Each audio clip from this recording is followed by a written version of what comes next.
नमस्कार। आज हम कक्षा 11th गद्य खंड से भारत माता पाठ के अभ्यास प्रश्न उत्तर देखेंगे। प्रश्न क्रमांक 1, भारत की चर्चा नेहरू जी कब और किससे करते थे? उत्तर, नेहरू जी कांग्रेस के सक्रिय कार्यकर्ता थे। वे देश के विभिन्न जगहों में होने वाले जलसों में जाया करते थे। वे किसानों की सभा में भारत की चर्चा अवश्य करते थे। उन्हें लगता था कि किसानों को संपूर्ण भारत के बारे में जानकारी कम है तथा उनका दृष्टिकोण सीमित है। वे उन्हें बताते थे कि हिंदुस्तान का नाम भारत इस देश के संस्थापक के नाम से निकला हुआ है। भारत शब्द संस्कृत भाषा का है। इस देश का एक हिस्सा दूसरे से अलग होते हुए भी देश एक है। यह ही भारत है तथा इसे अंग्रेजों से मुक्त कराने के लिए आंदोलन की प्रेरणा देते थे। प्रश्न क्रमांक 2, नेहरू जी भारत के सभी किसानों से कौन सा प्रश्न बार बार करते थे? उत्तर, नेहरू जी भारत के सभी किसानों से निम्नलिखित प्रश्न बार बार करते थे। भारत माता की जय से वे क्या समझते हैं? यह भारत माता कौन है? वह धरती कौन सी है जिसे वे भारत माता कहते हैं? गांव की, जिले की, सूबे की या पूरे हिंदुस्तान की? इन प्रश्नों को सुनकर ग्रामीण कौतूहल व ताज्जुब से भर जाते। प्रश्न क्रमांक 3, दुनिया के बारे में किसानों को बताना नेहरू जी के लिए क्यों आसान था?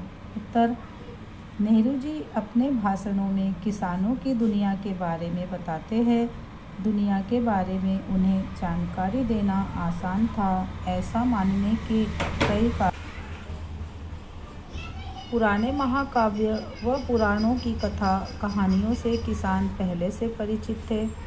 अनेक लोगों ने बड़े बड़े तीर्थों की यात्रा कर रखी थी जो देश के चारों कोनों पर है। कुछ सिपाहियों ने प्रथम विश्व युद्ध में भाग लिया था। कुछ लोग विदेशों में नौकरियां करते थे। 1930 की आर्थिक मंदी के कारण दूसरे मुल्कों के बारे में जानकारी थी। प्रश्न क्रमांक 4, किसान सामान्यतः भारत माता का क्या अर्थ लेते थे? उत्तर, किसान सामान्यतः भारत माता का अर्थ अपने देश की धरती से लेते थे। नेहरू जी ने उन्हें समझाया कि उनके गांव, जिले, नदियां, पहाड़, जंगल, खेत, करोड़ों भारतीय सभी भारत माता है। प्रश्न क्रमांक 5, भारत माता के प्रति नेहरू जी की क्या अवधारणा थी? उत्तर, भारत माता के प्रति नेहरू जी की अवधारणा यह थी कि यहाँ की धरती, पहाड़, जंगल, नदी, खेत आदि के साथ साथ यहाँ के करोड़ों निवासी भी भारत माता है। भारत जितना भी हमारी समझ था उससे भी परे जितना है उससे कहीं अधिक व्यापक है। भारत माता की जय से मतलब यहाँ के लोगों की जय से है।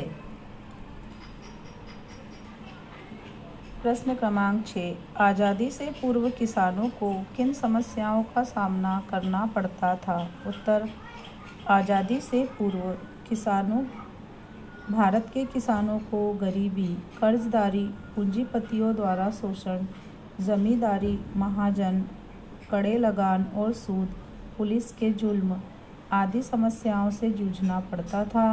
सिंचाई के पर्याप्त साधन नहीं थे। वर्षा पर निर्भर रहना, कठोर परिश्रम के पश्चात भी मेहनताना न मिलने जैसी अनेक विषम समस्याओं का सामना करना पड़ता था। पाठ के आसपास प्रश्न क्रमांक 1, आज़ादी से पहले भारत निर्माण को लेकर नेहरू जी के क्या सपने थे?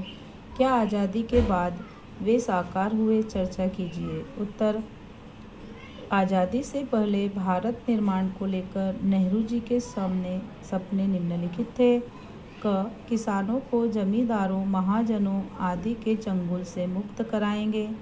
ख, देश में औद्योगिक क्रांति लाएंगे।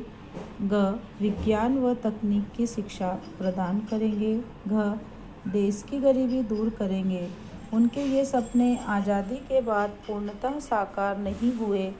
सरकारी अनिच्छा, वोट की राजनीति आदि के कारण किसानों की समस्याएं पूर्णतः समाप्त नहीं हुई है। भ्रष्टाचार के कारण अव्यवस्थित विकास हुआ है।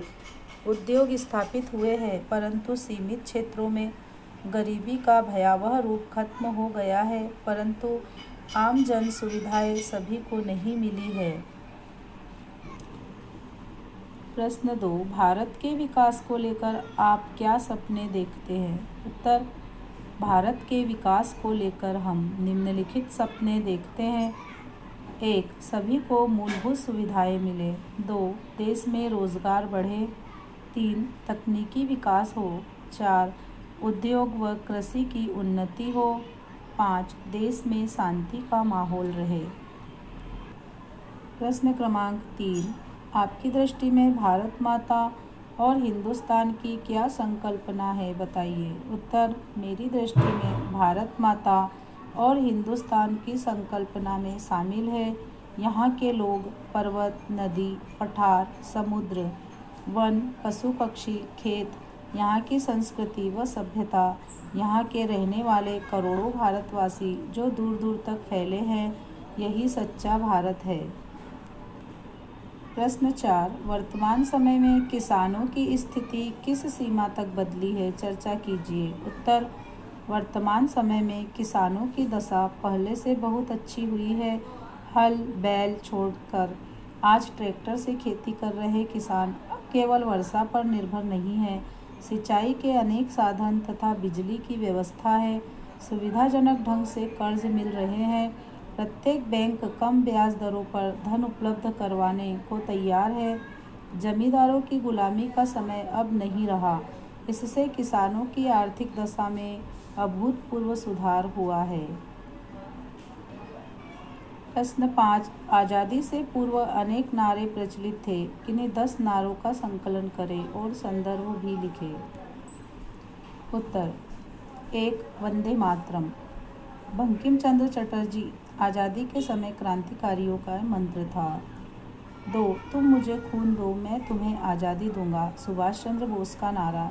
सुभाष चंद्र बोस सशस्त्र क्रांति का आह्वान करते थे। 3, इनकलाब जिंदाबाद, क्रांति को बढ़ावा देने हेतु यह नारा दिया। 4, अंग्रेजों भारत छोड़ो, देश की आज़ादी के लिए। 5, करो या मरो, महात्मा गांधी द्वारा दिया गया था भारत छोड़ो आंदोलन में। 6, स्वतंत्रता मेरा जन्म सिद्ध अधिकार है, तिलक द्वारा दिया गया नारा अंग्रेजों के खिलाफ बिगुल बजाया गया था। 7, दिल्ली चलो, सुभाष चंद्र बोस का नारा था, अंग्रेजों को सत्ता से बाहर करने के लिए। 8, साइमन वापस जाओ, लाला लाजपत राय का नारा था, साइमन कमीशन का बहिष्कार करने के लिए। 9, हिंदी हिंदू हिंदुस्तान, प्रताप नारायण मिश्र का नारा राष्ट्रीय एकता के लिए। 10, स्वदेशी अपनाओ, एनी बेसेंट का नारा विदेशी वस्तुओं का बहिष्कार करने के लिए। भाषा की बात, नीचे दिए गए शब्दों का पाठ के संदर्भ में अर्थ लिखिए। दक्षिण पश्चिम यक्षा, एक जूझ ठड्डे। दक्षिण दक्षिण प्रांत केरल, तमिलनाडु, कर्नाटक, आंध्र प्रदेश। पश्चिम पश्चिम प्रांत गुजरात, महाराष्ट्र, राजस्थान। यक्षा एक जैसा, एक जूझ एक अंश, ठट्ठे बोझ। नीचे दिए गए संज्ञा शब्दों के विशेषण रूप लिखिए। संज्ञा विशेषण, आज़ादी आज़ाद, चमक चमकीला, हिंदुस्तान हिंदुस्तानी, विदेश विदेशी, सरकार सरकारी, यात्रा यात्री, पुराण पौराणिक, भारत भारतीय। अन्य महत्वपूर्ण प्रश्न। प्रश्न क्रमांक 1, आज़ादी से पूर्व किसानों की समस्याओं पर प्रकाश डालिए। इसका स्वतंत्रता संग्राम से क्या संबंध था? उत्तर, भारत गांवों का देश है। उस समय भी हमारे देश की 80% आबादी गांव में रहकर खेती करने का काम करती थी। इस तरह देखें तो हमारे देश में जागृति तभी आ सकती थी जब इन ग्रामीण किसानों को जगाया जाता। ये उस समय गरीबी, कर्ज, पूंजीपतियों की गुलामी, जमींदार महाजन, कड़े लगान, सूद और पुलिस के जुल्म जैसी समस्याओं से उलझे हुए थे। इसलिए इन्हें संगठित करना बड़ा ही कठिन काम था। इस कार्य को पूरा करने में लोकप्रिय राजनेताओं की महत्वपूर्ण भूमिका रही। उन्होंने किसानों को समझाया कि इस सब समस्याओं से पहले और इनसे ज़्यादा जरूरी है स्वतंत्रता के लिए लड़ाई, अतः इनका स्वतंत्रता संग्राम से गहरा संबंध था। प्रश्न 2, लेखक द्वारा भारत की जय का क्या अर्थ समझाया गया, इससे ग्रामीणों की क्या प्रतिक्रिया हुई? उत्तर, लेखक ने समझाया कि भारत माता की जय अर्थात भारत भूमि के साथ साथ इसके कोटि कोटि नागरिकों की जय है। तुम सब इसका अभिन्न अंग हो अर्थात भारत के साथ साथ तुम सबकी भी जय है। भारत माता दरअसल ये सभी करोड़ों लोग हैं। जैसे जैसे ये विचार उनके मन में बैठते उनकी आंखों में चमक आ जाती, ऐसी मासूम प्रतिक्रिया मानो उन्होंने कोई बड़ी खोज कर ली हो। प्रश्न क्रमांक 3, नेहरू जी किसानों से क्या प्रश्न पूछ रहे थे और क्यों? उत्तर, जलसे में नेहरू जी का स्वागत भारत माता की जय नारे से किया गया। इसी को नेहरू जी ने प्रश्न बना लिया। भारत माता कौन है, किसकी जय की बात हो रही है? इस सवाल पर ग्रामीणों को कौतूहल और ताज्जुब होता और वे चाहकर भी कोई जवाब न दे पाते। आखिर एक जाट ने जवाब दिया कि भारत माता से उनका मतलब धरती से है। लेखक ने इस पर भी प्रश्न पूछे, कौन सी धरती, तुम्हारे गांव की, जिले की या सूबे की? इस तरह कौतूहल जगाकर लेखक उन्हें समझाना चाहते थे कि समस्त हिंदुस्तान के साथ साथ उनकी स्वयं की भी जय इसमें शामिल है।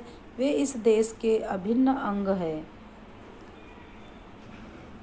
प्रश्न क्रमांक 4, भारत की एकता को पाठ में किस आधार पर सिद्ध किया गया है, स्पष्ट कीजिए। उत्तर, आज़ादी पाने के लिए लोगों को उनके सीमित क्षेत्र से बाहर लाना बहुत जरूरी था। सामान्य ग्रामीण तो अपने गांव, खेत और सूबे से आगे ज़्यादा कुछ जानते ही नहीं थे। अतः पूरब, पश्चिम, उत्तर, दक्षिण सभी दिशाओं में जाने वाले नेताओं द्वारा यह समझाया गया कि हमारे देश का विस्तार कहाँ तक है और इस विशाल भारत में रहने वाले सभी किसानों की समस्याएं एक जैसी ही है। अतः एक ही उद्देश्य के लिए हमें एकजुट होकर संघर्ष करना होगा। इस प्रकार देश की अखंडता को समझाया गया है। इस एक देश के लिए हम सभी को मिलकर स्वराज के लिए संघर्ष करना है, क्योंकि यही सबके हित में है।